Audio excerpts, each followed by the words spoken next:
I think the geese are getting braver. These are well within shooting distance and they don't seem too bothered by me being here. And I know it drives some of you guys crazy that I don't hunt these geese, but that's not what today's about. Today, I've got to get my new Powder River round bale feeder loaded up onto my trailer, get a round bale loaded up either on the truck or on the trailer. I'm not sure how I'm going to do that yet.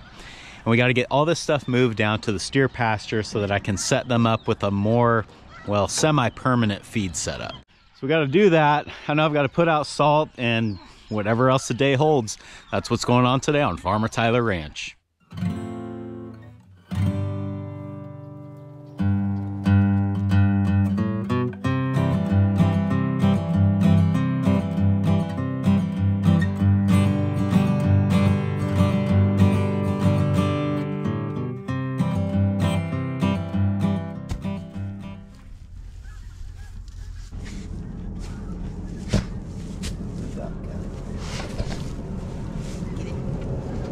Well, it might take them a minute to find that one, but I'm sure they'll be happy when they do. I think it's pretty safe to say that fly season is over now. I mean, it's been like almost freezing every morning, but I still continue to feed the cows the Redmond garlic salt blocks. This time of year, I'm not really too worried about whether or not the blocks have garlic in them or not, because as many of you know, the garlic is there to help prevent fly pressure, which is basically non-existent right now. But I keep feeding them the blocks because of the mineral content. And in fact, I would venture to say that the cattle seem to show a preference to the salt blocks during the winter months. And I'm not sure why that is. If it's because they're not getting the minerals that they need from the hay, or if it's just a boredom thing, I don't know. But I've noticed on almost every case that I put a new Redmond block in the feeder for them, they go right to licking on it. And in some cases, they'll even start biting on it to try to get even more.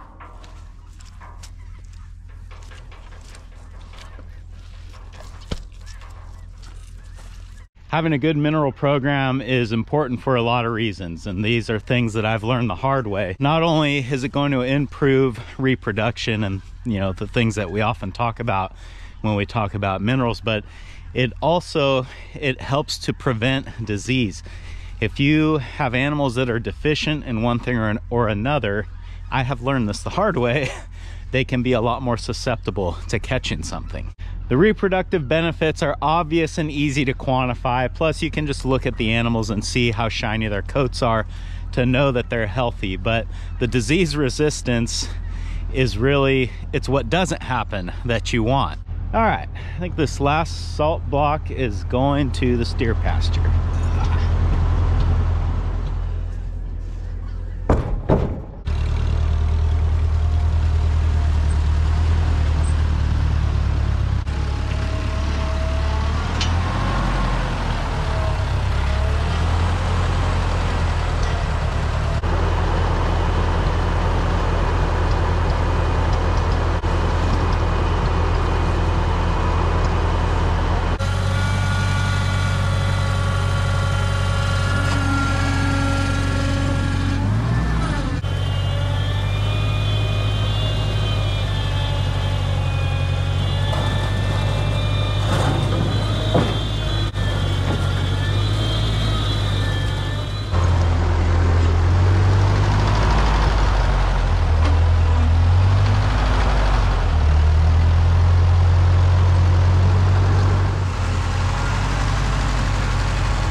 this thing got any lighter. I don't think so. Oh, nope, it's still heavy.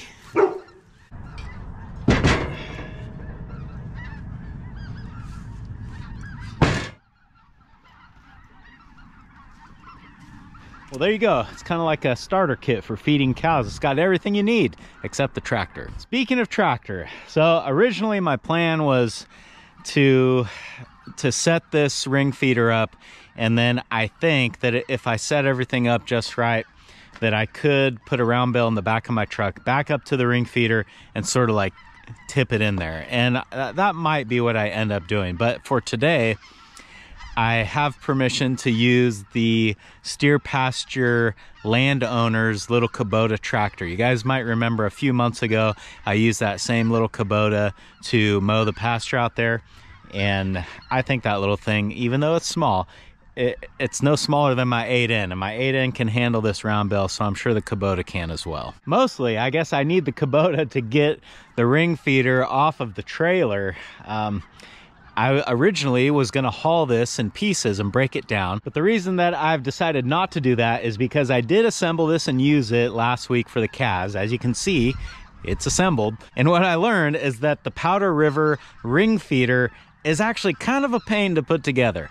It's nothing near as easy to put together as the Lakeland ring feeder, and honestly, that's what I wish I had. Those are so easy to put together and take apart.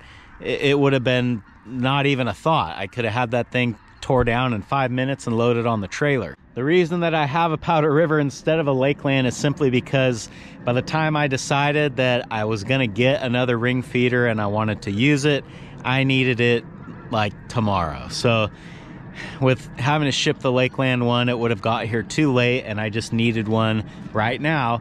And locally, the Powder River one was the best one that I could buy. And if you've shopped around for ring feeders, you kind of have an idea what's out there. You can spend little money on a ring feeder and you'll probably be replacing it every year. And I didn't want to do that, because by the time I buy 2 cheap ones, I've already bought this one. And this is not perfect, but compared to what else was out there, I think this is good. I don't really like the way they pinch the tube up here to make this weld. I mean, that's probably fine, but I think the construction of the Lakeland feeder is a little bit better. But like I say, what was available locally, this was the best. All right, well, should I keep talking or should we get going? I know people love it when I talk.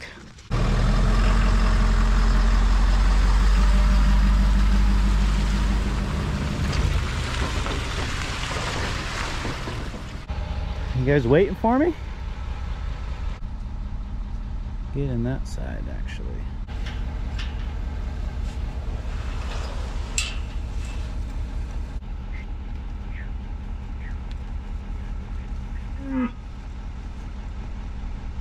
I decided it's going to be a lot easier to get everything set up and situated if those steers are not in here with me. So I've got them locked here in the middle pasture. And the more I think about it, it's more like, I bet if I just drive the trailer down to where I want to put all these things, I just feel like I might be able to roll everything off the trailer and not even use a tractor. So I'm gonna try that first. Not sure that it's gonna work, but I think it's at least worth a try.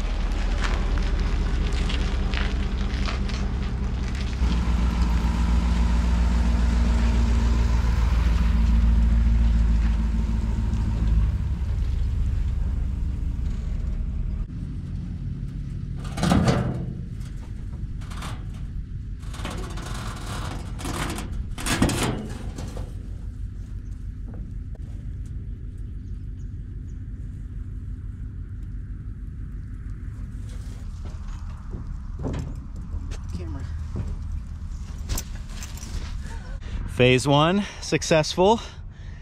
Let's I think the rest of this is going to be easy, knock on wood.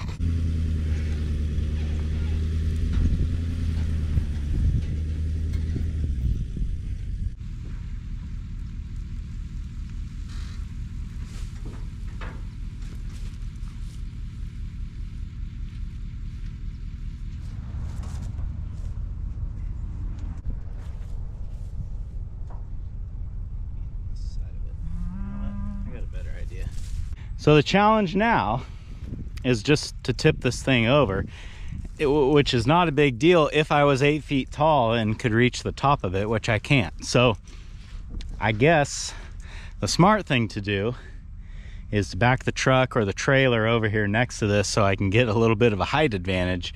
And if I can just get to where I can reach that top pipe, I should be able to push this thing over no problem.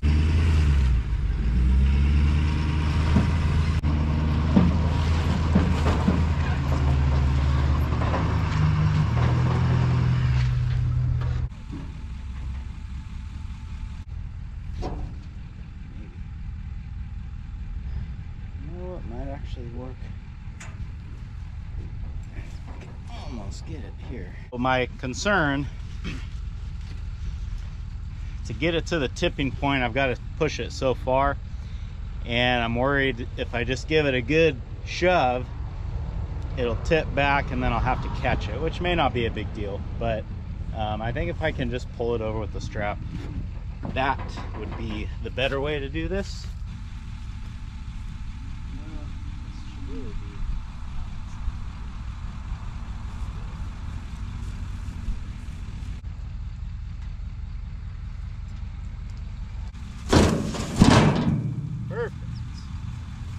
That looks really good, and I saved some time because I didn't have to go mess around with the tractor. Pulling with the strap, definitely the way to go. I was completely out of harm's way, and I really didn't even have to pull it that hard. So this looks good. Let me pull the net wrap off of this and we'll see if we can get out of here. I've been having some traction issues on this hay. Once I get up onto the grass, I'm fine, but on the hay, I'm spinning a lot. So we'll see.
Well, it wasn't pretty, but we made it.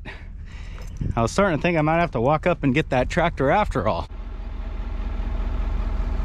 GoPro number 2 doesn't look too good.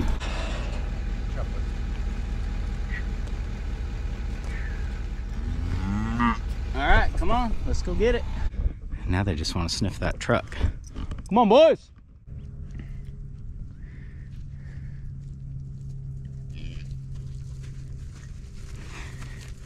You guys act hungry, but you don't look hungry.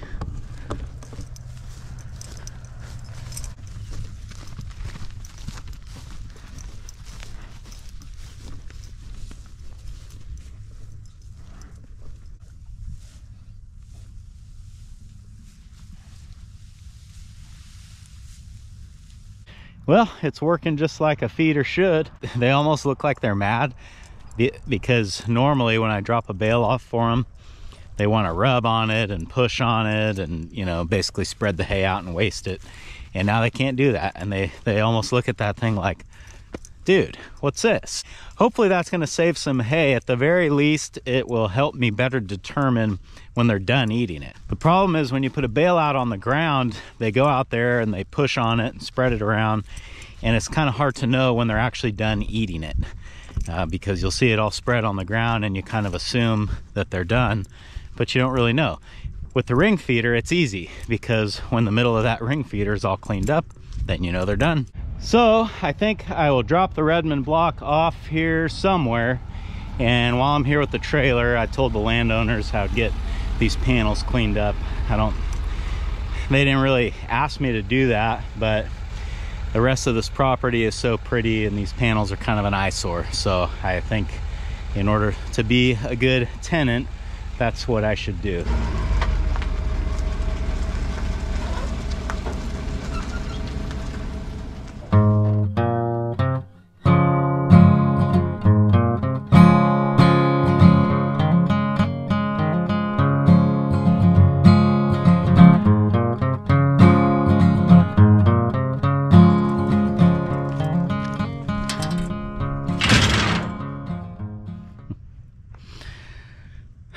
Okay, well that's done. You know, amazingly, this came down like 10 times faster than it went up. And I don't know if that's just because when I was putting it up, I was kind of designing it at the same time. I wasn't really sure what was going where, or just, you know, maybe due to the fact that it's just easier to pull T-posts out than it is to put them in. I don't know. But it's done now. It's on the trailer. We can take this back to the ranch. When I loaded the steers out of here, or half of them, and brought them home, a lot of people, kind of to my surprise, asked me why I was only taking half and why not leave them all here, why not take them all home. I guess it caused some confusion, and that's on me. A lot of times I think that I'm having these ideas, and as I try to convey that to the camera, sometimes I take for granted what people already know or don't know. So the reason that 5 of the steers came home and 5 ended up staying here is because 2 of them have an appointment that they can't miss in January, and 3 of them have that same appointment in the beginning of March, I believe. So I definitely wanted to get the 2 home that are due in January for obvious reasons. I wanted to be able to push feed at them, push hay at them back home before that appointment. These guys, their appointments won't be until later in spring, early in summer. So that's why half of them were able to stay here, because by the time I need to get them back home to start pushing some hay at them, it'll be dry and winter will be over. So we don't have to worry about getting stuck and these kinds of things. So hopefully that clears up any confusion. And to be clear, it would have been a lot easier for me to just bring them all back to the ranch and not have to continue to bring feed out here and everything. But as you can see, they have so much room out here. There's no mud to speak of. They still got grass that they can eat, plus the hay that I'm bringing them. This is cow paradise here. So why not leave them out here if we can take advantage of it for them? The goal as a livestock producer, at least I think, and I think most people think, is give them the best life that you possibly can. And for me, the choices that I had at hand, this was the obvious choice.